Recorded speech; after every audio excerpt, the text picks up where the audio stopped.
we are going to be talking about Quarkus. I titled it Save Time and Earth. That's because I think there are two real attributes of Quarkus that are worth talking about. One is the developer experience. It just makes it more efficient, faster, you can get things done more quickly, and that's really what we're going to emphasize here. There is the Earth side of things, which is, if you've been to some of the Graal VM talks and the Spring Native talks, Quarkus helps a lot with getting your runtime artifacts down to the smallest possible so they can boot as fast as possible, take up as little space as possible. Me, I'm Josh. I'm a cloud solution architect at Red Hat, most recently.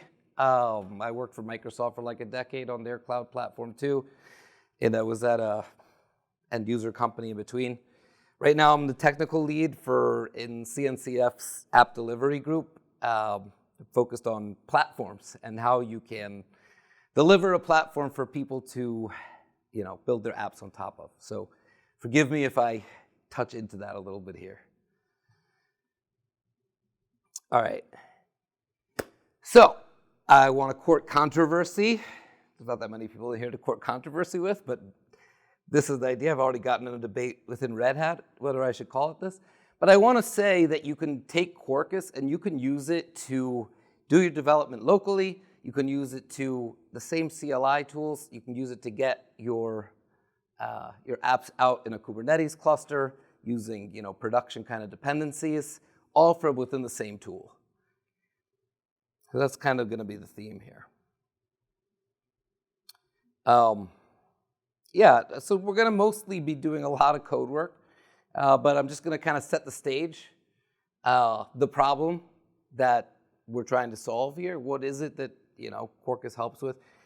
A day in the life. This is, if you're a developer, you are already used to this. Hard to get things done, disruptions, you have to switch to other things. A day in the good life would give you high-speed feedback. When you're writing code, you instantly know if it works or if it made the changes. You can see your traces in your logs. You can see information about your build. You can see the dependencies you're using.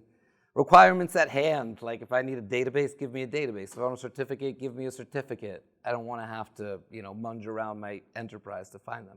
And consistent interfaces, like I don't want to have 10 different processes for 10 different capabilities. Get a certificate this way, get a database from this team, get a network, from that team. Those would all be great. And Quarkus helps with a lot of these things. I also wanted to share, this is kind of from personal experience. I didn't know there were going to be so many of my old coworkers here. But this is actually from an organization I worked at for a long time, where they were moving to cloud over the past decade and getting there, reasonably well. They started out with machines, either physical or virtual, in a couple data centers. These machines configured with Ansible or Chef or something like that. They got on the PCF bandwagon, 6 or 7 years ago, and were deploying CF push, bundle it up into a dyno, a container basically, and running a Cloud Foundry. And then when it was time, because PCF they weren't going to go forward with that, they were ready to move containers to Kubernetes. And it seemed like a relatively straightforward move because they'd already gotten to the microservices and to the CF push and separation of concerns with dynos. What was the big deal to go to containers in Kubernetes? This is the big deal. I literally lived through this for over 2 years. It was all of the backing services, which people just took for granted. How did you get them for when you were running a VM? You probably called up the Oracle team and got them to, make a new database. You wanted a secret to get injected in it. You talked to they had Vault, they had CyberArk. You probably got that in there. You wanted, a bucket. There was a different team that could provision you a storage space that you could use. It wasn't an S3 API, FTP. You wanted, identity. You need a workload identity so you can call other services in the enterprise. That's another people to call. You want logs? That's somewhere else. And so the containers in Kubernetes journey started like 4 or 5 years ago and still in process today. And I think this is a big part of it. So I'm going to emphasize that a bit in this talk. Okay, a solution. So how do we get people quickly from, writing their application logic, writing functions, handling transactions, to running them in production with all the dependencies they need, ready to go. So I put it, originally just said a solution, then yesterday I put in golden paths and put this graphic. I actually had a debate, is a golden path just, doing development locally and then getting the same thing into a production-like environment? Does it mean more than that? Like you need verification tests and things like that? It's an interesting debate. I'd be happy to talk about it. So I am going to try to share how Quarkus alone can be your golden path. And I'm going to couple that with, I called it serverless in my submission for this talk, so we'll stick with that. But what I really mean is the cloud platform, a platform where I can get compute on demand, obviously running containers or functions like that. I can get other resource types on demand. So if I'm running in Kubernetes, I'm actually going to be using OpenShift, which is Red Hat's distro of Kubernetes. I can get a database on demand. I can get a Mongo database or a Postgres database. I can get a Kafka topic. And then another aspect, outsource infrastructure to clouds with serverless. I'm not going to worry about who's running all those databases and compute and stuff like that. I think this couples really well with Quarkus, which gives us a lot of those qualities that make a developer's life better. Observe instantly. So dev UI is a injected. Yeah, there's two different modes when you're developing in Quarkus. We're going to jump in a second, but there's dev mode and there's prod mode. When you're in dev mode, we get a lot of stuff injected. In fact, that's because Quarkus does a lot at build time. It gives them a lot of opportunity to inject extra stuff for dev. So it's turned out well. There's a lot of parallel qualities there. So there's a dev UI I want to show. Dev services is going to be huge for what I just showed. If anybody went to the test containers talk this morning, dev services is a wrapper around test containers that they just work. In fact, I didn't even know they were test containers, so pretty far along. You can code live with dev mode, which is kind of cool for Java. You make a change and it's instantly picked up and put in. It works with any IDE. We'll show some debugging. Yeah, so okay, enough talk. We're going to show one app. It's the Superheroes app. So if you're looking for it online, I'll put it at the very end, but here it is. And what we're going to do is we're going to build this app locally. We're going to set it all up to run locally so that I can, with automated injected backing services and everything, and I can make changes and not leave my box. And then we're going to show how I can ship it all to Kubernetes, basically a slight change in commands, and it will get the same, Kafka topics, Mongo databases, identities, built containers, without me even really seeing the difference as a developer. So the app, we'll just start at the very end, so you'll see what we're getting to. Hopefully all will work. It's always a moment of truth, yes. So this is the app. It's got 4 or 5 component microservices which kind of come together to produce this UI. And it's really pretty simple. There's 2 backing services. I probably should have a diagram on this. There's 2 backing services, one which serves out heroes for me and one which serves out villains. And then I've got a fronting service called Fights, which calls back to those 2 other services, picks out those villains, and then I can call another API, have them fight against each other, which really all it does is compare this number here and this number there, and then adds a record. So you see if I do the same fight, weapon 11 always wins. So that's what we're going to end up with. But yeah, let's go back and build that. Okay. I should mention also, this one I'll leave up for longer if you want to take a snapshot of it. And I'll put this link at the end too. So I've taken the upstream superheroes and augmented it. That's a Quarkus term. So in other words, if you use the upstream Quarkus superheroes and you say deploy to Kubernetes, it will give you a containerized version of Mongo. It'll give you a containerized version of Kafka, which is okay, but it really doesn't represent a production. Nobody's going to production with MongoDB running in its own container. You're going to have an infrastructure team that's running your databases, making sure the storage is right, that understands the configuration options. So what I've done here is I've forked that upstream, and it has the instructions. I'm basically going to be going through this if you want to do it later yourself, how to develop locally, and then how to deploy. So let's jump in. Let's see, that could be bigger. Yeah. No, it's too big.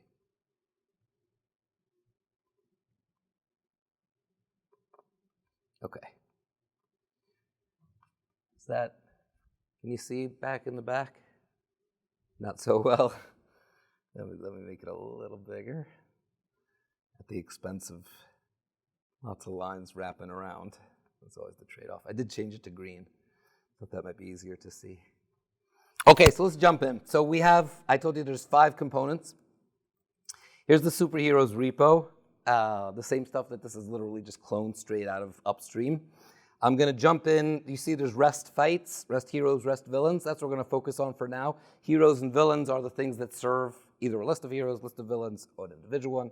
Let's go into rest villains. And I'll just go ahead and do this. Quarkus dev. And I want to highlight what happens here. So let's watch. Hopefully all will go well. So Quarkus dev is actually calling a Maven plugin underneath. And it is doing the Quarkus build stuff. And at the same time, you might have seen, that's why I wanted to be up there, down here at the bottom, some containers spun up. So here, ignore that last error. Right now, it exports to an OpenTelemetry collector, and I don't have that running on-prem, so that you can just ignore it. But it works when I'm in cloud. So I've started up. You see all this interesting stuff down here. I'll just hit the letter W. You won't see me hit it, but it actually pops up my screen. You see this is actually a localhost, 8084. I'm not in OpenShift or anything like that. All I had to do was hit W.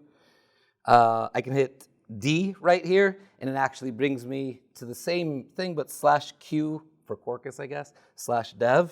And this gives me instant observability. That was one of those characteristics I gave. I mean, it could be, there are things that could be added here. I would love to see like a trace based on the OpenTelemetry tracer somehow. That's not quite in here.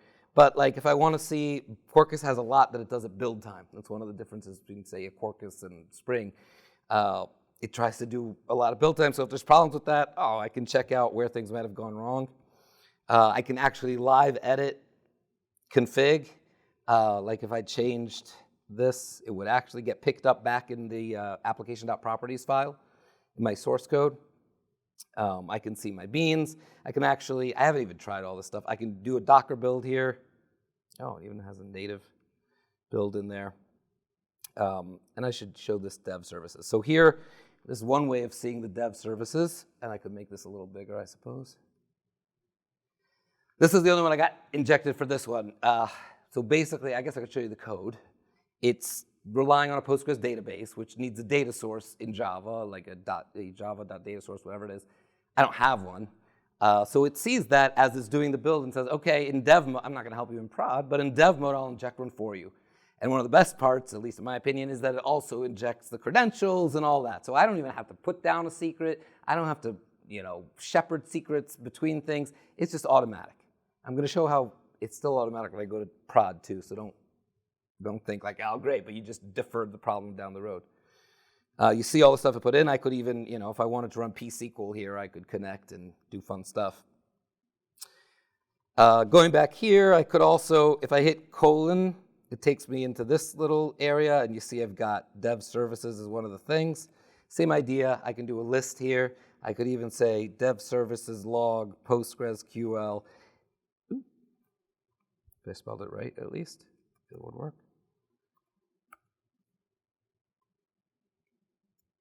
What did I do? Help.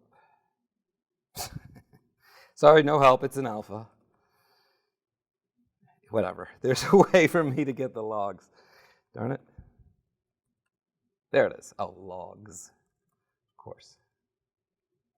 There it is. So if I was curious, debug my debugging process. That's always fun. But if I was curious if something went wrong with my Postgres, this would be a way to figure out what's going on. And there's other stuff back here too. Like config, that's an interesting one. I wanted to set one. So let me just quit out of this carefully because I don't want to break anything. If I hit H, some other interesting stuff here. This was the W that I hit before. Yeah, I think that's all. Let's leave this running though, because that's going to be pretty important. I'm going to run all 5 of these, and they're going to work together. Prayer to the demo gods in the background. Superheroes, REST heroes. Let's do the same thing. Now this one uses reactive web and Vertex instead of Spring Web and servlets and stuff, but it's still pretty much the same idea, slightly different. Oh, we can't start in debug mode. But again, you see that? It's starting up a Postgres container, and it's smart enough to just assume that if I have 2 different apps, they're going to need 2 different databases, as opposed to, say, Kafka. So this is, I'm going to just hit W, and you'll see it's the same thing as the villains. But actually, you know what? I want to take this opportunity to also show, I think it's here somewhere, all the endpoints. Yeah. So if I didn't, like, if I hit W, and in fact, I'm going to do that in the REST fights. Let me go ahead and do it in the REST fights. It doesn't have anything at the root. So if I open up REST fights, I always think that something's broken because it just says this application's not working. But it's in fact because it's a sub-resource. So this is helpful. You know, you can find your live ones, and then you could go back here and just do API heroes and get them all. Okay, let's go ahead and jump over to another window. I'm using tmux here, so just jumping around. We'll go into superheroes, REST fights. And again, Quarkus dev. Now watch this one. A totally different set of test containers is going to come up here, hopefully. This one is backed by, there you see, Mongo Dev Service is going to start up a MongoDB database. API Curio, which is a project from Red Hat for schema registry. And there was even Kafka there. It went so fast, but I could see it here. Dev services list. You see my 3 containers. There's the Kafka client. They're all working.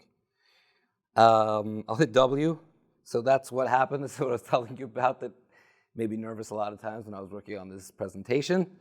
There's not actually anything at the root, but I can just say /API fights random fighters to make sure it's working, and there it all comes up. Now I wanted to show that I'm here, but I can actually attach my debugger. And it's just as simple as this. I'm using VS Code, and I could make this slightly bigger, I guess, maybe. Appearance, zoom in. Yeah, so this is the configuration. It's really straightforward, just just attach to the running process. This time, if you notice, the REST heroes and REST fights, I'm not going to be able to connect to those because REST villains took the port over. But I can connect to REST villains, and I will, just to prove it, and we'll do a couple little experiments. So I click that. I'm in REST villains. I can go to the code here. Oops, not this. And set a breakpoint. We're going to go to the REST service. Just at the very end, there is a hello endpoint. We're going to just play with that for a second. So this was under the villains. And if I go to, what was it, API villains hello, there it is. You can see it says hello villain resource. Excuse me. Now I'll go ahead and, this is not where I want to be. I'll go ahead and just set a breakpoint right there. Hopefully that will work. Yeah, and I hit it. Not only that, I could say hello Jconf. This will obviously make my test fail, but you get the idea. And now, oh, let me step. Just play it.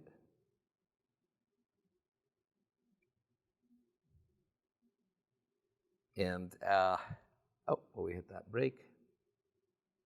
There it is, hello Jconf.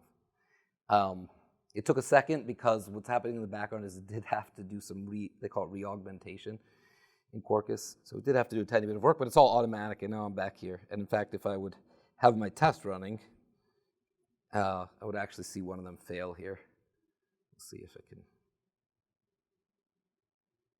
Yeah, I don't think that's that important.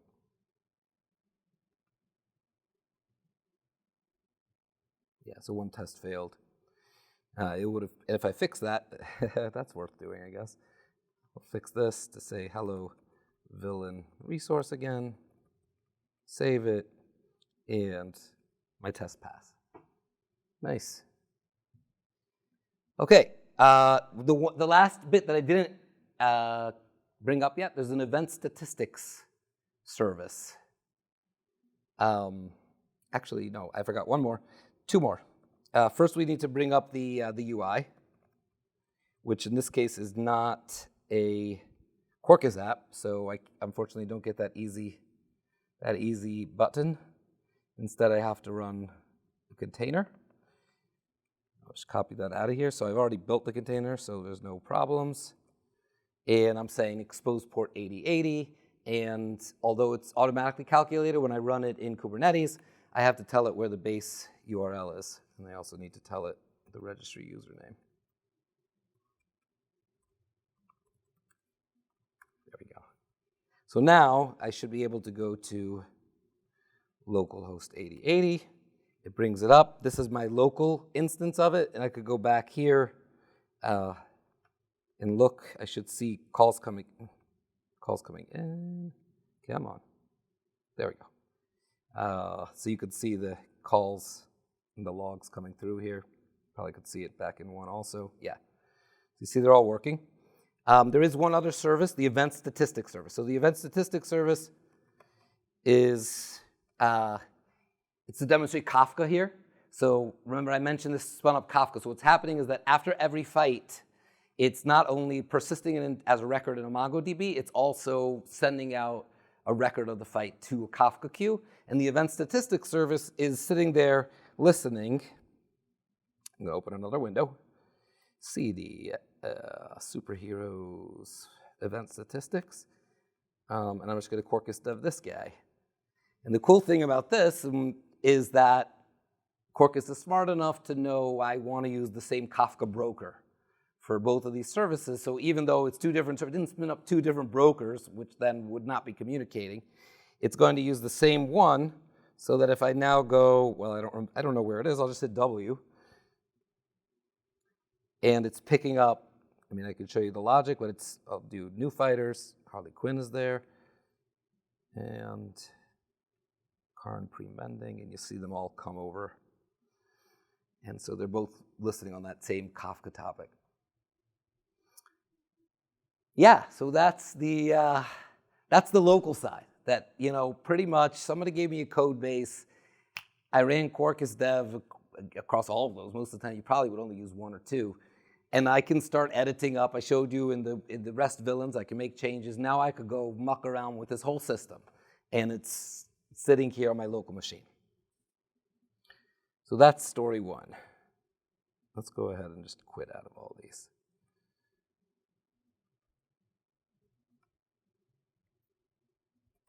Exit, Q, exit, Q, exit. And we're back to this. So now let's talk about how we get this to Kubernetes. So there are two things really that I think about when we're trying to, all these dependencies and making them work with Kubernetes. One is how do I get, say, a Kafka topic? How do I get a MongoDB? Or how do I get a Postgres database? And then the other is how do I tell my app how to connect to it? How do I give it a binding? And both of these things are pretty thought out in Quarkus. I mean, there's room to get better for sure. But essentially what we're going to use is operators, which is basically extensions to the Kubernetes API that lets you declare and use other kinds of resources besides pods and ingresses. So Mongo databases and Kafka topics. And then, so operators, I've got already, in fact, that's a good time to show you. Oh, come on, please. Don't be down now. Here's my cluster.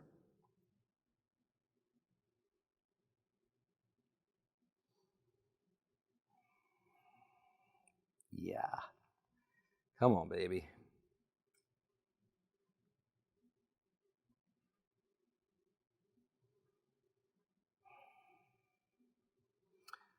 Okay.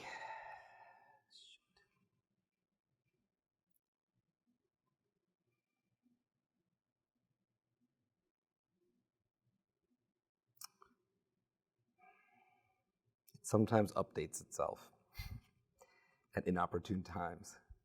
I literally told it not to update. All right, so then while we're waiting for that cluster to come back up, which hopefully won't take too long, let's show what we're actually going to do to make this run and what you can see in the repo that's associated with it. Just going to keep checking on this in the background. Come on. Yeah, so let's go back to here. So what I've got is a deploy script. It's really pretty straightforward. It's just going to go through and deploy villains, deploy heroes, deploy fights. And it's essentially going to use the Quarkus command. Every Quarkus, good, there's my cluster coming up. So this is the same thing as Quarkus build, actually, if you use the Quarkus CLI. But like I said before, underneath it's all Maven, and that's what I'm using here. There's one parameter which is particularly relevant, Quarkus Kubernetes deploy true. When you set that, it will automatically create deployment service ingress. If you're using Kubernetes, Knative, it will generate the Knative services without me having to do anything. It also will pick up any manifests that are in source main Kubernetes. In fact, by default, in the Superheroes app, there are a bunch of containerized versions of, say, MongoDB that come with the app, and they just put them in source main Kubernetes, and they get deployed automatically. In my case, I wanted to use Kustomize, which is a tool for rendering, a little later rendering of the stuff in those templates. So I actually have, really, there's two commands. This is rest fights. I've got this render YAML where I'm essentially just rendering in some secrets, but then Kustomize. This is the main thing. So I run Kustomize. Kustomize, who here is familiar with Kustomize? Oh, I'm coming from a Kubernetes background, so what can I say? Kustomize it's a renderer. It basically picks up those YAML manifests and mucks around with them some. So I'm mucking around with the rest fights manifest. You'll see I put in a few properties that I need in production. So for example, this Quarkus has built-in service discovery. So like in my fights app, I need to discover where the heroes and villains app are, what endpoints they're at, so that I can pull them in. When I'm running locally, that's fine. I just give it a static list and say, look to localhost 8082, or whatever it is. When I go out to Kubernetes, there's actually, I'm programming this to run differently in Kubernetes. So this is kind of the golden path idea. Like I've had to put in a couple configs. I won't pretend it's seamless at this point, but I've got it set up that all of these things will be deployed automatically, and it will behave the right way in Kubernetes. So it will look to a Kubernetes service, is essentially how it does it. Here's the Kafka Bootstrap servers, which I am injecting. Here's the Kafka topic that I'm going to need. So back in the background while I was waiting for my cluster to actually work, which hopefully it's back and running now. One component degraded, and I will complain to Red Hat. Who's heard of an operator? Other than my mentioning it 5 minutes ago. So I'll show you what an operator looks like real quick. An operator is like I described it. So in Kubernetes, who knows what a resource is in Kubernetes? What's an example of a resource? A pod, that's a good one. Anything that you declare in a manifest and it has like an API version and a kind is a resource. Starting in 1.7, there's a concept of custom resources, which are basically add-ons to the API, and they just basically create new kinds and versions.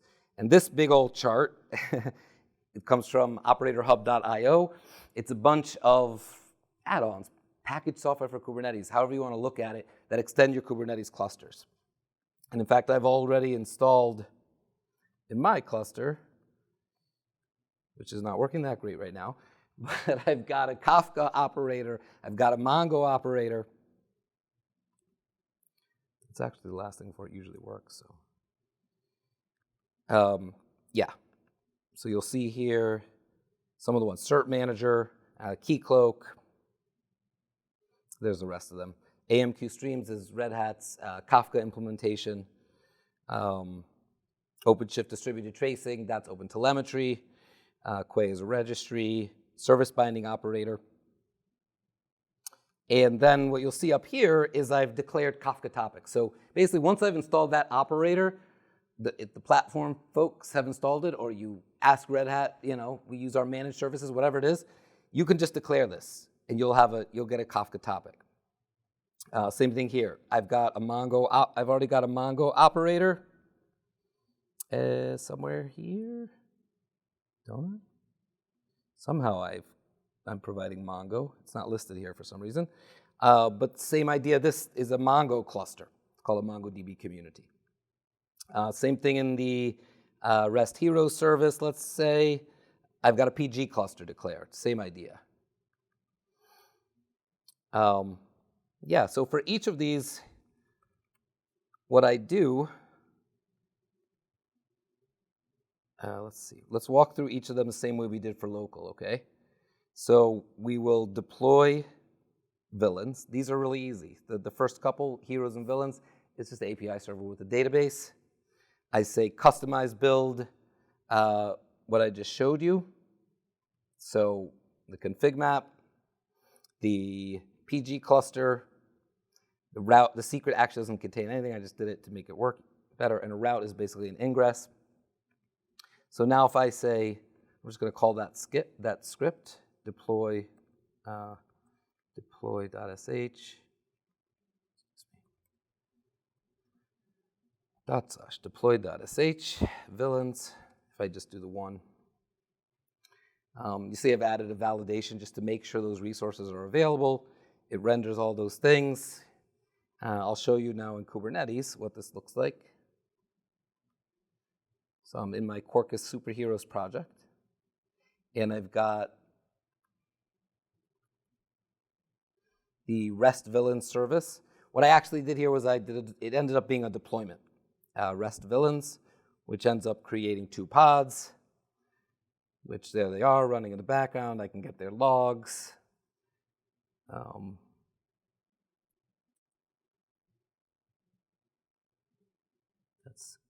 That's a bad sign, actually. I hope this is going to work. I should be able to go to REST villains. Yeah. Surprised that showed that error. But I was able to push that out and get that running. Oh, this thing on the back had a problem, but that's okay. I already have it out there running.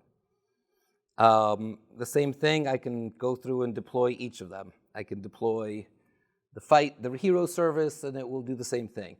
Oh, and that's one thing that I didn't mention yet. Let's go to the hero service. So it is mostly just the same Quarkus clean package with the addition of the deploy flag. But I mentioned before, not only do I need an operator to give me, I have the operator, provides those different kinds of resources. I also will use this service binding service. And so I've added here as -d properties so that it only affects me in prod. Because remember, I don't want to, at dev time, I'm just going to rely on the injected stuff. Here in prod, I say, look, I want you to connect to the Postgres cluster called HeroesDB. And what this does in the background, it uses an operator called the service binding operator. And it creates, get service bindings. And what these do, there's a couple that shouldn't be there, but just focus on the ones that actually work, applications bound. What that means is that this service binding operator called in to the Mongo database or the Postgres database or whatever it is, got it to issue a credential, and then put it in as files and environment variables in my app container. And if the app has been set up, so Postgres is very well supported. Mongo, I actually didn't get fully working.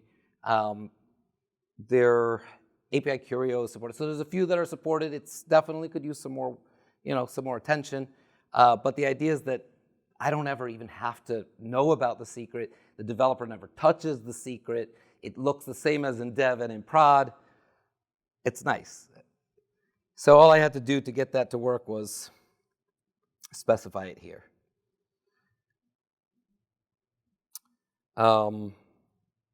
Yeah, so I've got my villain service, I've got my hero service out here, I've got my fight service. I want to show something cool. So till now I've been doing all Kubernetes-based deployments, and when I do that with the deploy command, it is creating a deployment. It's a certain typical set of Kubernetes resources. Let's say I would prefer to do Knative. So a really nice part of Quarkus is that I can just switch the profile. This is built into the Kubernetes extension for Quarkus. You can say OpenShift, which will do a couple extra things that you can do with OpenShift. You can say Kubernetes, which is generic Kubernetes. You can say Knative. So let's go ahead and just show what it would look like if I would /deploy the fight service with the Knative 17 profile. Now, in order to make Knative work, I actually have to go back and delete this. And I have to delete this route, because that will conflict the stuff Knative does.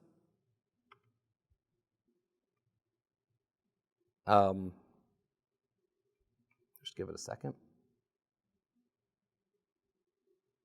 It's pushing out there. It's faster than my own home. Deploying to Knative server. Okay, so this time it realized that I didn't show last time, but last time it said Kubernetes server. This time it says Knative server. I'll go in here, and there's this serverless. This is just in OpenShift. We have a special UI for Knative. And you'll see I've got this. It looks like it should be running. This is, remember I told you I get scared when I see this.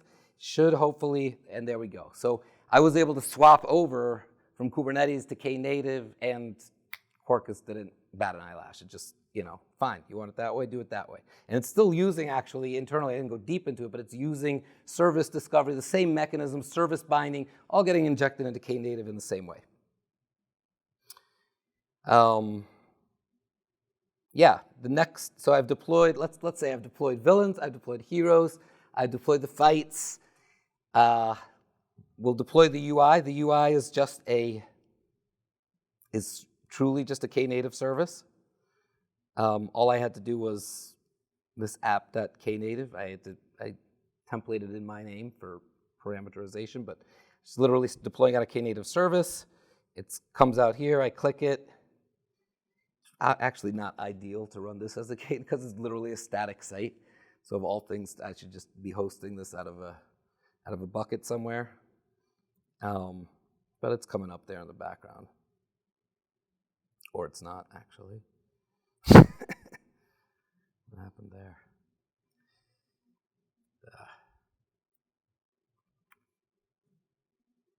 Just let it deploy out that UI. Why did it error there?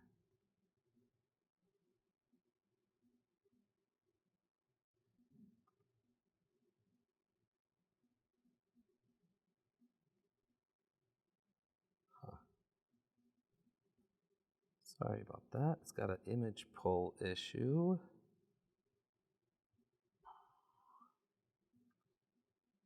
Not sure why that's happening. We'll just tear this down real quick. Just recreate it. And in the meantime, I'm going to bring up the statistics service, just for completion's sake. Let's see if this wants to work now. Just let it come up for a second. Waiting for a revision to become ready. Seems they are ready now. There we go. I don't know what happened there. Looks like it got a little out of sync with the container images. Yes, thank goodness. The service discovery is still working. The MongoDB, you could see it's still got all the cache stuff. And let's go over to the event statistics service that I deployed out here and just show that it's using the in-cluster Mongo database. It takes a second to do these calculations. But there you see, it's these guys from the cluster.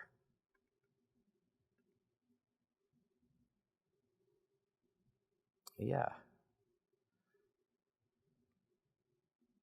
Okay, so where are we here? Just find the deck somewhere.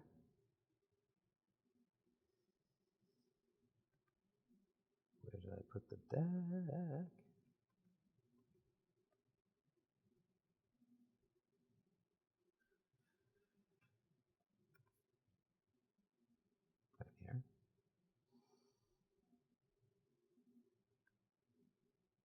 Yeah.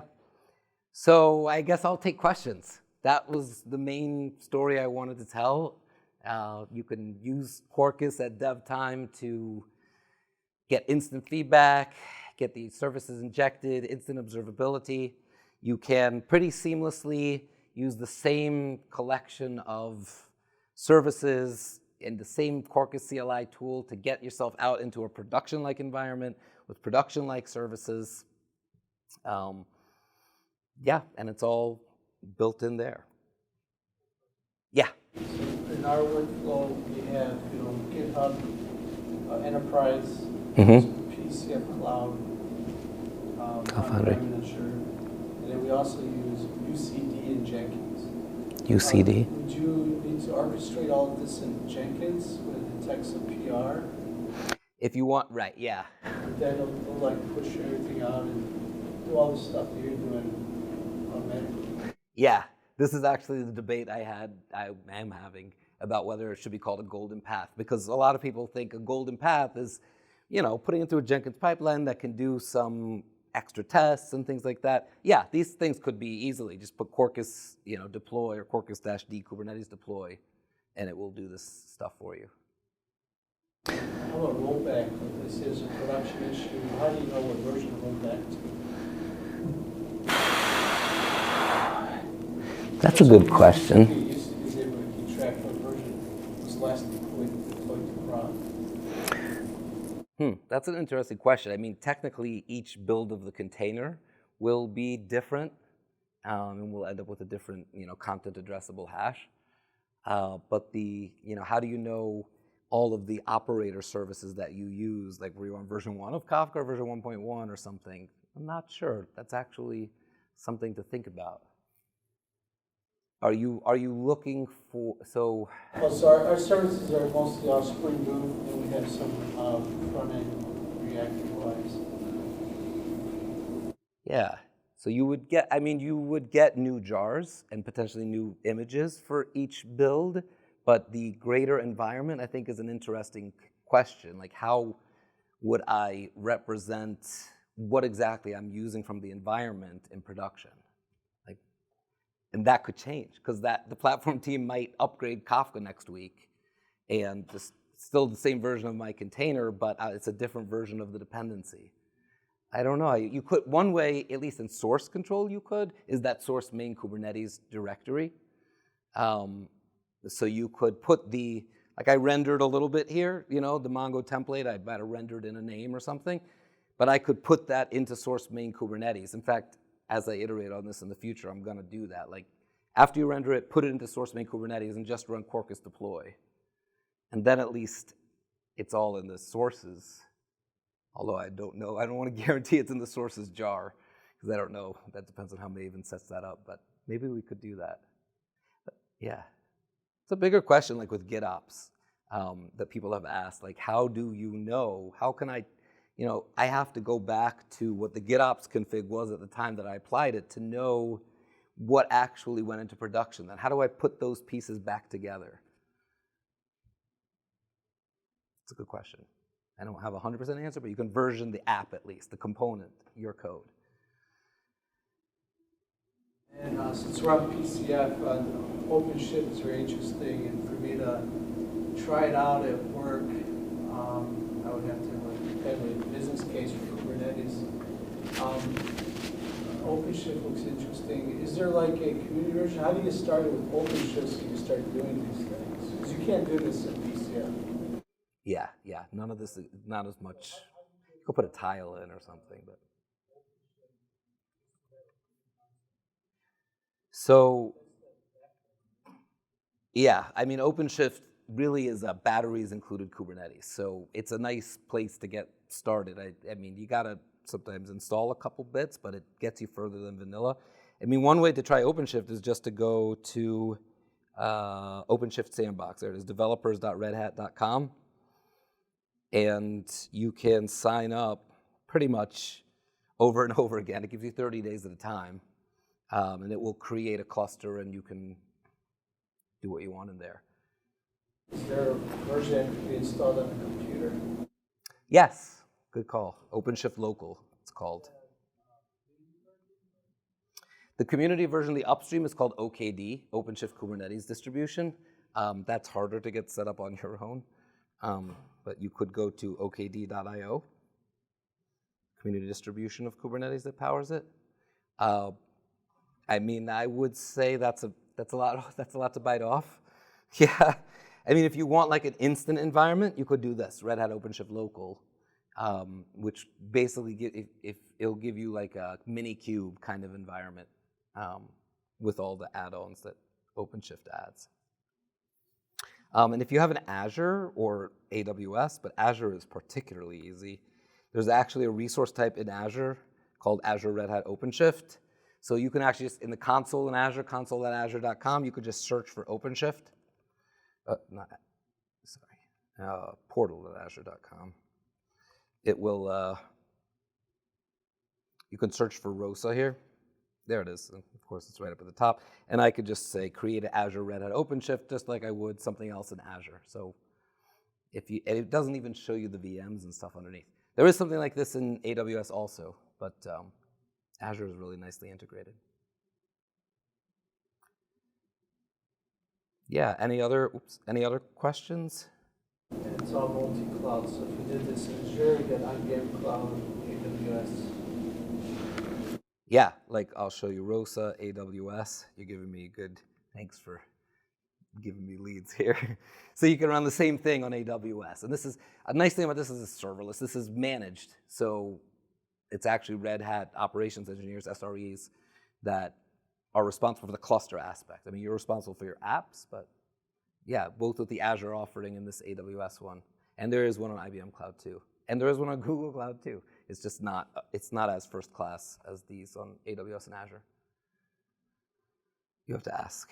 But if you want it, you can send me a note. I'll find the right people.